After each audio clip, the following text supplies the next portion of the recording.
Social மீடியாவில் ஒன்று கழுவி கழுவி கழுவி ஊத்துறாங்களே, அதுக்கு நீ தான் போய் சொல்ல போற?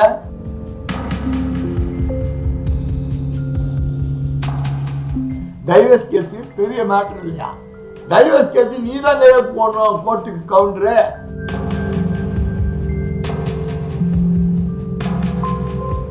திரிஷா பெரிய இமேஜ் டேமேஜ் பண்ணிட்டாங்க. இன்னைக்கு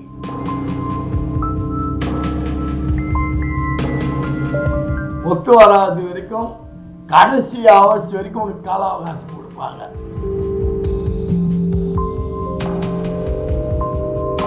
பார்த்திப சொன்னதுக்கு மட்டும் குத்திக்கிட்டு வருது.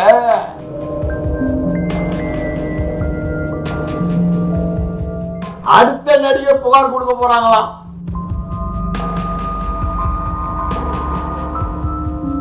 விஜய் திரிஷாவுக்கு கொள்கை பரப்பு செயலாளராகவும் மயிலாப்பூர் தொகுதியோ ஏதோ ஒரு தொகுதி அந்த அம்மாவை நிக்க வைக்கிற மாதிரியும்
தமிழ்நாட்டில் அரசியல் களம் பரபரப்பா போய்கிட்டு இருக்கு. விஜயினுடைய ஜென்டில்மேன் அக்ரிமெண்ட் கூட்டணிக்காகத்தான் மோடியினுடைய தேர்தல் பார்ட்னர் தேர்தல் கமிஷன் நாட்களை தள்ளிக்கிட்டே போகுது. அது அதிகபட்சமா அடுத்த 15, 16, 17க்குள்ள தேர்தல் தேதியை அறிவிக்க வேண்டிய சூழ்நிலை தேர்தல் கமிஷன் மோடி பார்ட்னருக்கு இருக்குது. விஜயை பொறுத்த வரைக்கும் 3 வகையான பிரச்சனைகளை நீ சிக்கி தவிக்கிறார். ஒன்று, இடி 41 பேர் இறந்த பிரச்சனை ஒண்ணு. 2வது ஜனநாயகம் படம், அதுவும் அரசியல் சித்து விளையாட்டுக்கள்ல நெருக்கடி கொடுத்துட்டு இருக்காங்க. அது எல்லா பொதுமக்களுக்கும் தெரியும்.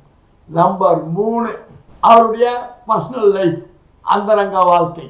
அரசியலுக்கு வந்தது அது விமர்சனம் ஆயிடுச்சு. அந்த அம்மா கேஸ் போட, இந்த அம்மா கல்யாணத்துக்கு ரிசப்ஷன் ஒண்ணா ட்ரெஸ் போட்டு வர, அதை ஒரு கமெண்ட் அடிச்சு ஒரு நிகழ்ச்சியில பார்த்திபன் அவர் குந்தகை வீட்டில் குந்த வச்சா நல்லா இருக்கும்னு சொன்னார். என்னுடைய செயலுக்கு அவங்க கருத்தை தெரிவிக்கக்கூடாது, எதிர்ப்பு தெரிவிக்கக்கூடாதுன்னு நான் சொல்லலை. ஆனால் சமீப காலங்களில் அவங்கள பற்றி வந்த கொச்சையான மிக அசிங்கமான நிறைய கருத்துக்கள் இங்கே இருக்குது, பொதுவெளியில் இருக்குது. ஒரு கட்சியோட தலைவர் உட்பட அவங்கள பேசின விஷயங்களுக்கு, விமர்சனங்களுக்கு எல்லாத்துக்குமே அவங்க பதில் சொல்லியிருந்தாங்கன்னா நான் இதை வரவேற்றிருப்பேன். எதுக்குமே சொல்லாமல் எனக்கு மட்டுமே அவங்க கண்டனத்தை தெரிவித்ததுனால தப்புனா இருக்கு. நீ உண்மையிலேயே விஜய் பேர்ல ஃப்ரெண்ட்லியாவோ அந்தரங்க வாழ்க்கையில் பார்ட்னராகவோ இருந்தா அவர் இமேஜை கெடுக்கக்கூடாது. டாப் லெவலில் வரார் அரசியலில். இன்னைக்கு எம்ஜிஆர்னுடைய பாணியிலேயே வந்துகிட்டு இருக்கார். அவருக்கு கலைஞர் பீரியட் கவர்மெண்ட்ல கணக்கு கேட்டதனுடைய எதிர்வொலி எம்ஜிஆர் தனி கட்சி ஆரம்பிச்சார். முதல் கட்சியில தோல்வி, அப்புறம் ரெட்டை அடிச்சு தூக்குனாரு வந்தார். இன்னைக்கு அந்த மாதிரி மோடி உன்னை டைப் பண்ணிக்கிட்டு இருக்கான். மோடி உன்னை டைப் பண்ணிட்டு இருக்கான். இனி இன்னும் டிப்டி சீஃப் மினிஸ்டர் 60 தொகுதி கேட்குறீங்களா அப்படின்னு பரவலாக ஊடகங்கள்லாம் போடுது. நீ எப்படி சொல்ல? கொள்கை எதிரின்ட்ட, ஊழல் அதிமுக ஆட்சின்ட்ட, கட்சின்ட்ட. இப்போ இவங்களோட நீ கூட்டணி சேர்ந்தா கொஞ்சம் நெஞ்சம் இருக்கிற இமேஜ் டேமேஜ் ஆகி போகுது. ஏற்கனவே அரசியலில் டேமேஜ் ஆகிறது வேற, சினிமா துறையில் டேமேஜ் ஆகிறது வேற. உன்னுடைய அந்தரங்க வாழ்க்கை, குடும்ப வாழ்க்கையில் என்ன சொல்ற? அது ஒன்றும் பெரிய மேட்டர் இல்லை. அந்த இஷ்யூவை நான் பார்த்துக்கிறேன். ஏன் உன் பொண்டாட்டியோட 25 வருஷம் வாங்கி புள்ள பொண்ணை பெற்று இவ்வளோ காலம் இருந்து நீ அவளுக்கு வீட்டில் எவ்வளோ நெருக்கடி கொடுத்துருப்பன்னு இப்போதான் ஒன்று ஒன்றா வெளியே வருது. திரிஷாவோட நடிக்க மாட்டேன், கொல்ல மாட்டேன், போக மாட்டேன்னு பொண்டாட்டியை கன்வின்ஸ் பண்ணியிருக்கிற. அப்புறம் திரிஷாவோட படங்கள் நடிச்சிருக்க. இப்போ டிக்ளராக வெட்ட வெளிச்சமா அந்த மாதிரி கோர்ட்டில் டைவர்ஸ் கேஸ் போட்டதும் வெட்ட வெளிச்சமா நீ வந்துட்ட. நீ அரசியலுக்கு வராமல் இருந்தா சினிமாவில் அரசியலில் சினிமாவில் இதெல்லாம் சகஜமா பாணி கவுண்டர்மணி பாணியில் போயிட்டு இருக்கோம். ஆமாம், அதில் தப்பு கிடையாது. கமலஹாசன் மட்டும்தான் எல்லாமே இருந்தார். அந்த மாதிரி எல்லாமே இருந்தவங்க தான். அது சினிமா உலகம் அப்படி. திரிஷா பெரிய இமேஜ் டேமேஜ் பண்ணிட்டாங்க. இன்னைக்கு பார்த்திப சொன்னதுக்கு மட்டும் குத்திக்கிட்டு வருது. சோசியல் மீடியாவில் ஒன்று கழுவி கழுவி கழுவி ஊத்துறாங்களே, அதுக்கு நீ தான் பதில் சொல்ல போற? நடிகர் பார்த்திப சொன்னதுக்கு மட்டும் உனக்கு பொத்துக்கிட்டு வருது. சோசியல் மீடியாலாம் உனக்கு கழுவி கழுவி ஊத்துறான். அவர் இமேஜ் 50% டேமேஜ் ஆயிடுச்சு. எத்தனை சோசியல் மீடியாவில் எத்தனை விதமான கமெண்ட்ஸ் போடுறான் பாரு, பார்த்தா தான் தெரியும். ஹாட் டாபிக் ஆகிட்டாரு விஜய். இன்னைக்கு டேமேஜ் ஆகி ஹாட் டாபிக் ஆகிட்டார். நல்ல முறையில் ஹாட் டாபிக் ஆகல, ஹீரோ ஹாட் டாபிக் ஆகல, ஜீரோவா ஹாட் டாபிக் ஆகிட்டாரு. டேமேஜ் ஆகிற லெவலுக்கு பண்ணிக்கிட்டு இருக்காங்க. இதில் வேற இப்போ சமீப காலமாக 2 நாளா பவன் கல்யாணம் பேசி ஏதோ டிப்டி சிஎம் 50-60 தொகுதி தராங்கன்னு சொல்லி கொள்கை அளவில் பேச்சு நடந்துக்கிட்டு இருக்கு. நீ சிபிஐக்கு சம்மனுக்கு அப்பீராம கால அவகாசம் வாங்கியிருக்கிற. எதுக்கே இந்த கூட்டணி ஜென்டில்மேன் அக்ரிமெண்ட் ஆகிட்டா சிபிஐ வழக்கு காணாமல் போயிடுமா? அடுத்த நடிகை புகார் கொடுக்க போறாங்களாம். திரிஷாவுக்கு மீறி இன்னொரு நடிகை புகார் கொடுக்க போறாங்களாம், கிரிமினல் வழக்கு. அதுக்கு தயாராகிட்டு இருக்குது. அது எந்த நடிகைன்னு தெரியல. அவன் கோர்ட்டுக்கு போலையா, கிரிமினல் வழக்கு. தமிழ்நாடு கவர்மெண்ட் நடவடிக்கை எடுக்குது, தீய சக்தி ஆட்சி நடவடிக்கை எடுக்கிறது. பார்த்திபன் சொன்னது நல்ல அர்த்தத்தில் தான் சொன்னார். அவர் கெட்ட நோக்கத்தில் சொல்லலை. இந்த மாதிரி மேடை பேச்சு அரசியல் பேச்செல்லாம் நீ பேசியிருந்தா சினிமாவில் நடிச்சிருக்கலாம். நிஜ வாழ்க்கையில் நீ பேசியிருந்தா நல்லா இருக்கும். இப்போ என்னடா கேட்டா எம்ஜிஆர் ஜெயலலிதா கொள்கை பரப்பு செயலாளர் கொடுத்தார்.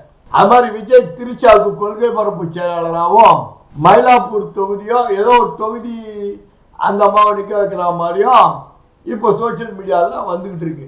இப்போ அதுலேருந்து வர்றதுன்னா என்ன அர்த்தம்? எம்ஜிஆர் ஜெயலலிதாவுக்கு எப்படி கொள்கை பரப்பு செயலாளர் கொடுத்து ஜெயலலிதா எப்படி அரவணைப்போடு வச்சுட்டு இருந்தாரோ அதே போல விஜய் ஃபார்முலா கையாளுறாங்க. அப்போ இதுலேருந்து என்ன வருது? அது ஒரு பெரிய மேட்டர் இல்லை. டைவர்ஸ் கேஸு பெரிய மேட்டர் இல்லையா? டைவர்ஸ் கேஸு நீ தான் போடணும் கோர்ட்டுக்கு கவுண்டரு. ஏன் நீ ஜென்டில்மேனாக இருந்தா மியூச்சுவல் அண்டர்ஸ்டாண்டிங்கில் கொடுத்துட்டு போயிட்டே இருறேன். நம்ம நான் தர தயார் இருந்தால் வாங்கிக்கோ, உனக்கு எனக்கு பிரச்சனை வேணாட்டு போக வேண்டியதானே. யார் வேணான்றது ஒன்று.